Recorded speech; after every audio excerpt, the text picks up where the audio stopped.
우리에게 주시는 하나님 말씀 신약성경 데살로니가전서 5장 12절부터 22절의 말씀입니다.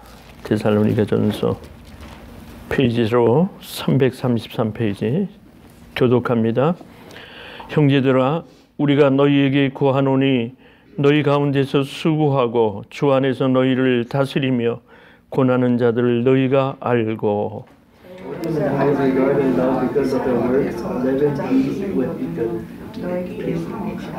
또 형제들아, 너희를 권면하노니 규모 없는 자들을 권계하며 마음이 약한 자들을 안위하고 힘이 없는 자들을 붙들어주며 모든 사람을 대하여 오래 참으라.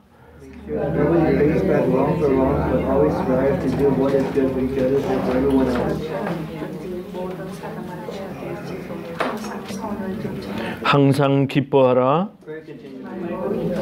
범사에 감사하라. 이는 그리스도 예수 안에서 너희를 향하신 하나님의 뜻이니라. 예언을 멸시치 말고 다 함께 악은 모든 모양이라도 버리라. 아멘.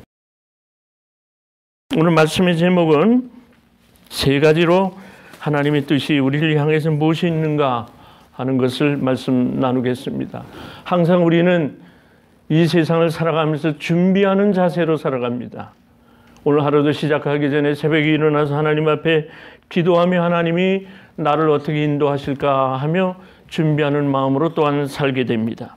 그래서 우리는 왜 그러냐면은 데살로니가전서 5장 1절에 보면은 주님이 오실 날을 우리가 때와 시기에 대해서 우리가 알 수가 없어요. 그래서 주의 날이 밤에 도적같이 이를 줄을 너희 자신이 자세히 알미라 그렇게 말했습니다. 예수님이 오신다는 말씀만 올라가신 모습대로 오신다는 말씀만 하셨지 몇 년 몇 월 며칠 날 이 땅에 너희에게 와서 심판을 하리라 하시는 말씀은 어느 성경에도 자세히 나온 적이 없습니다. 그래서 우리는 기름 등불을 예비하는 다섯 처녀와 같은 지혜로움이 우리에게 있어야 되는 겁니다. 그래서 하루도 잠시도 오늘 본문의 말씀대로 기도하는 것을 쉬거나 잠시라도 게을리하면 안 되는 이유가 여기에 있습니다.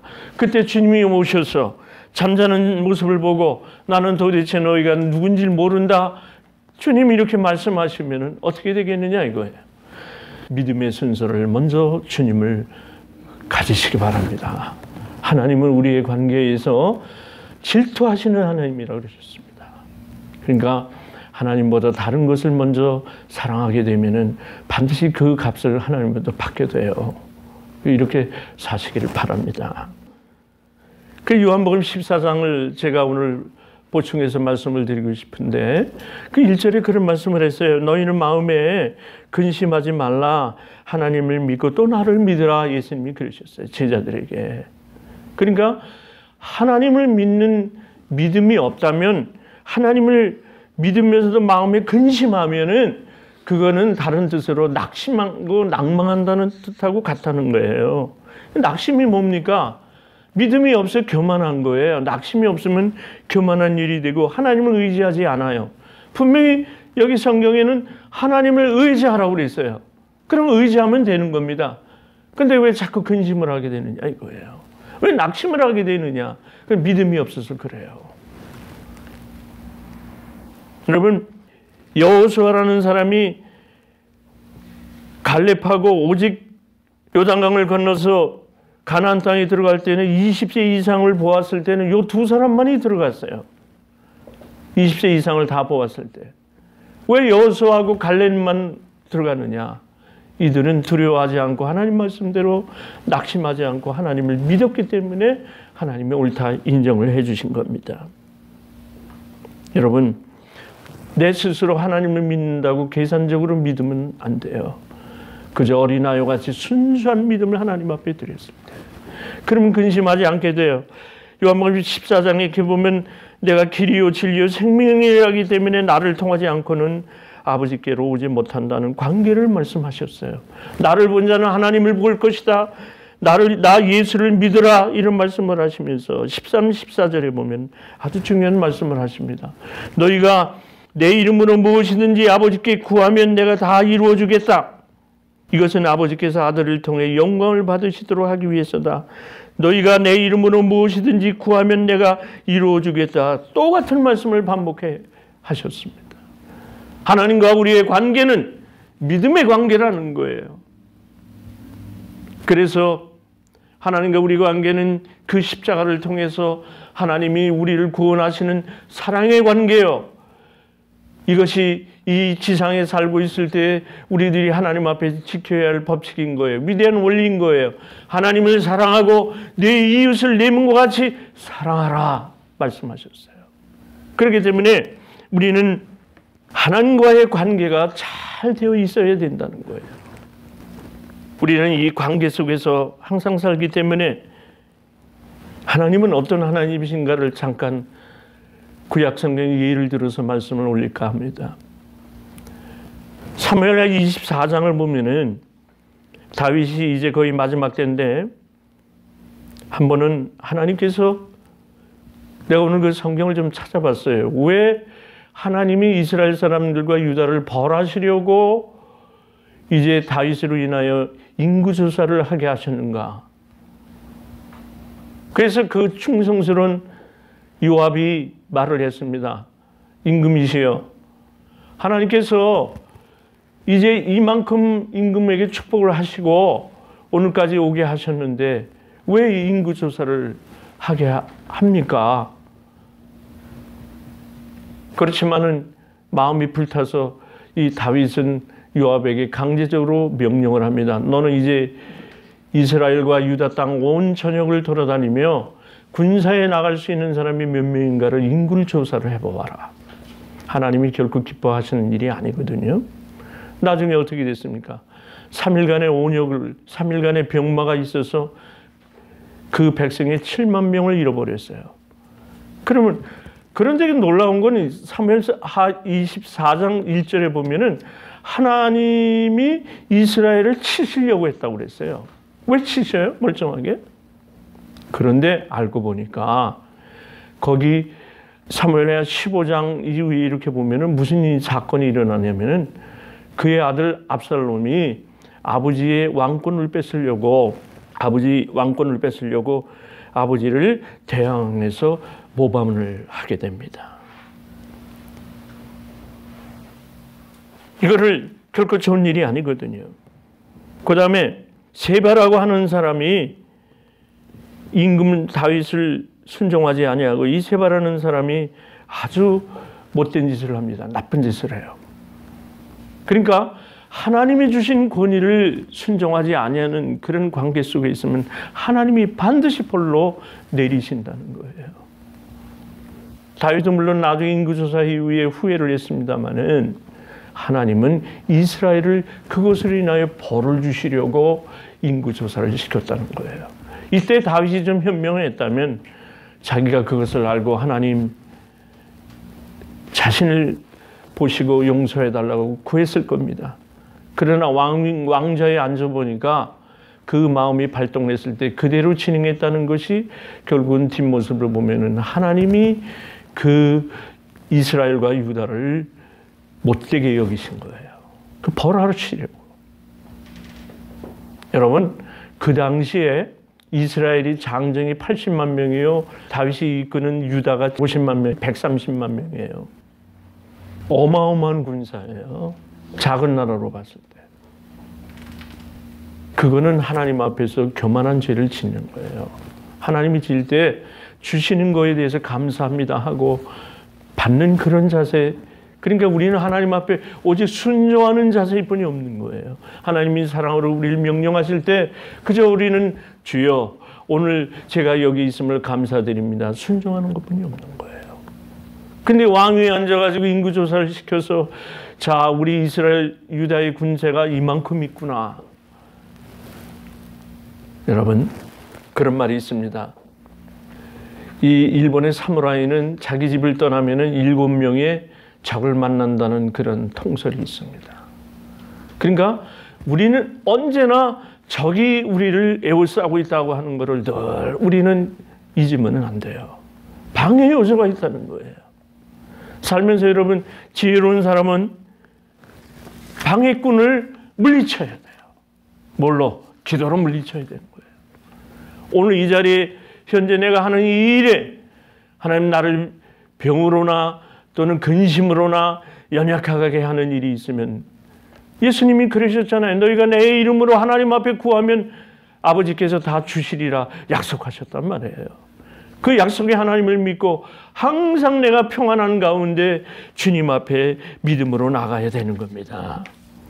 진리의 성령님이 너를 보호하신다는 약속의 말씀을 예수님께서 주신 거예요. 그래서 이 관계 가운데서 우리는 늘 당당하게 살아야 되는 겁니다. 하나님이 인격적인 하나님이세요. 그 하나님이 오늘 본문을 통해서 말씀을 주십니다. 형제들아, 우리가 너에게 구하노니 수고하고 주 안에서 너희를 다스리며 고난하는 자들을 너희가 알고 저들의 수고하는 역사로 말미암아 사랑 안에서 가장 귀히 여기며 너희끼리 화목하라.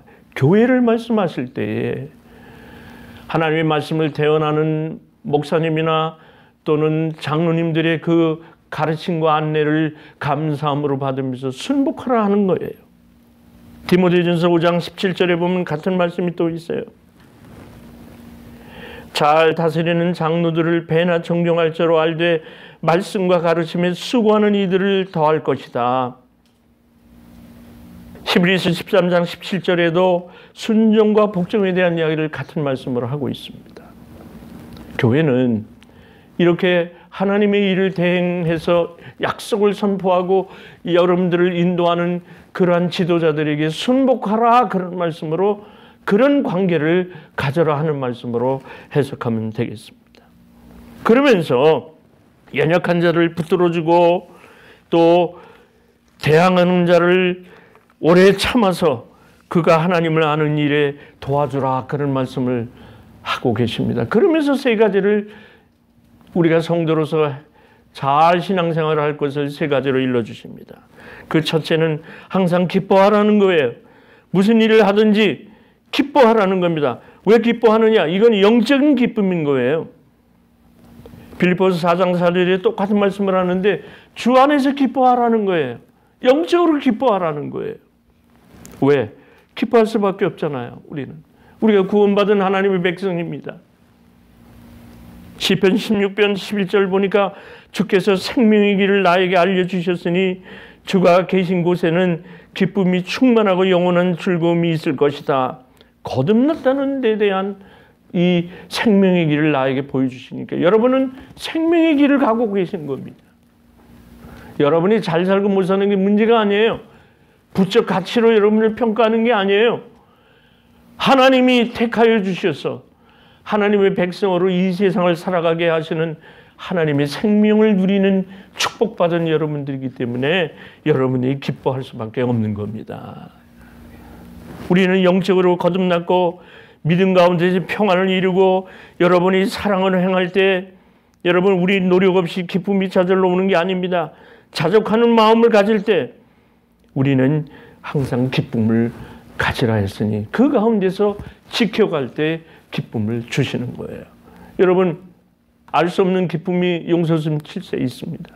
그거는 내가 성령의 인도하심을 받을 때 알 수 없는 비밀로 나를 이끌어 주실 때 우리는 그 비밀 가운데서 감사할 수밖에 없고 그 가운데서 기쁨을 누릴 수밖에 없는 겁니다. 저는 단언하건대 기도를 남과 같이 소리 높여서 외치면서 능력이 있는 체하고 기도 안 해도 좋습니다. 쉬지 않고 기도하며 규칙적인 시간을 하나님 앞에 드리면서 사무엘 1장에서 보는 한나의 기도 같은 기도를 드릴 수 있는 사람이 한나는 소리를 높여서 울고 기도하지 않았어요. 소리로 중얼거리며 우리 하나님 앞에 기도했어요. 자기의 속을 탄식하며 기도했어요. 겸손히 이렇게 하나님 앞에 소리 없이 입술로만 기도해도 우리 하나님은 마음의 평안을 주시면서 다 응답해 주신다는 거예요. 요란하지 않아도 좋아요. 우리 교회 하나님을 진실히 찾으며 항상 쉬지 않고 기도하는 그 신앙의 자세가 이어갈 때 우리는 하나님의 그것이 뜻이라는 거예요. 소망 중에 즐거워하고 환난 중에 참고 기도에 항상 힘쓰라고 로마서 12장에서 말씀했습니다. 에베소 6장 18절을 보니까 무시로 성령 안에서 기도하고 깨어 구하기를 힘쓰라고 그랬습니다. 특별히 여러 성도를 위해서 충고 기도하라고 그랬습니다. 골로새 4장 2절을 보니까 기도를 항상 힘쓰고 기도에 감사함으로 깨어 있으라고 그랬습니다.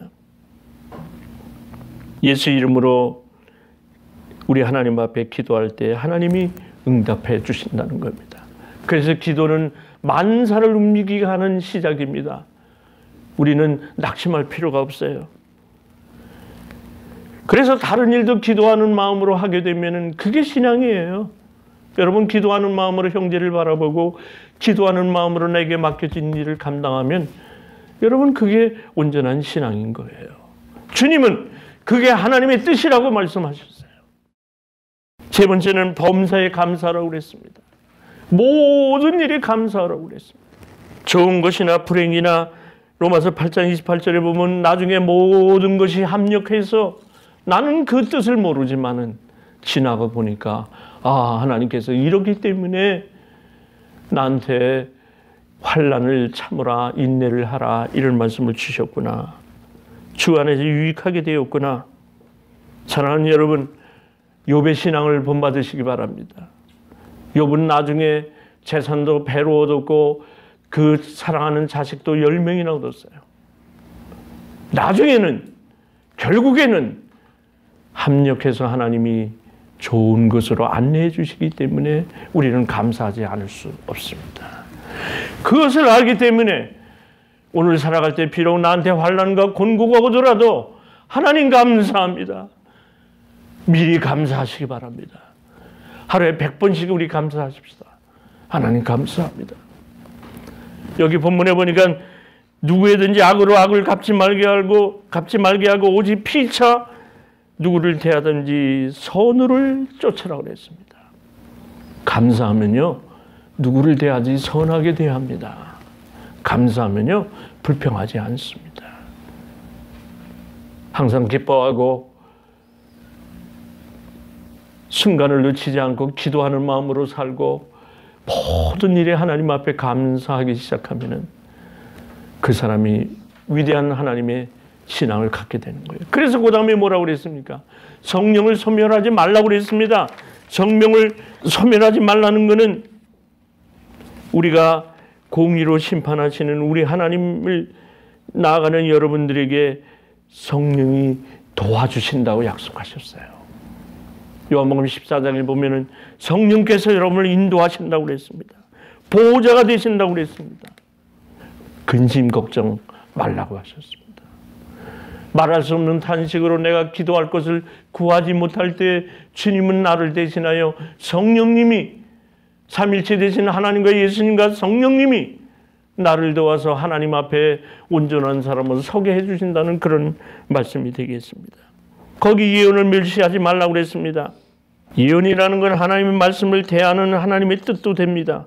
그리고 미리 앞서서 하는 것도 예언이라 할 수 있지만 하나님의 뜻을 알려주실 때 성경을 통해 깨달을 때 그 예언을 아멘으로 받을 수 있어야 되는 겁니다.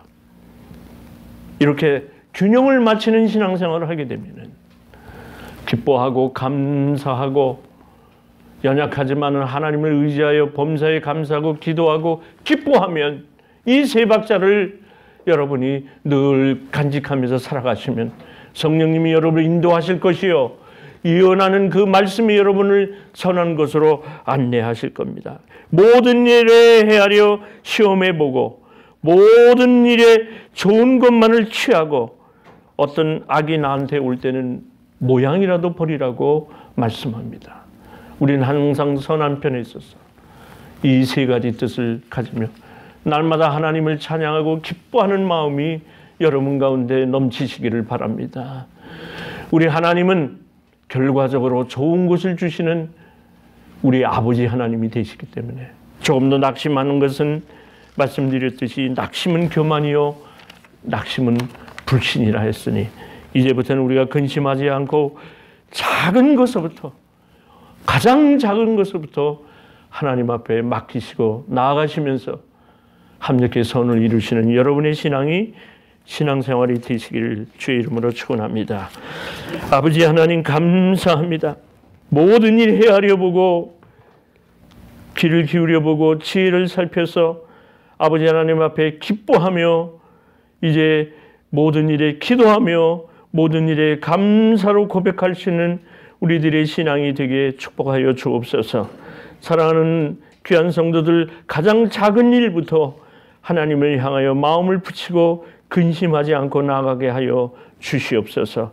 하나님과의 좋은 관계를, 늘 기쁨의 관계를 갖고 내 이웃도 기쁨의 관계가 이어질 수 있도록 사랑하는 자로 하나님 세워주시옵소서. 예수님의 이름으로 기도하옵나이다. 아멘.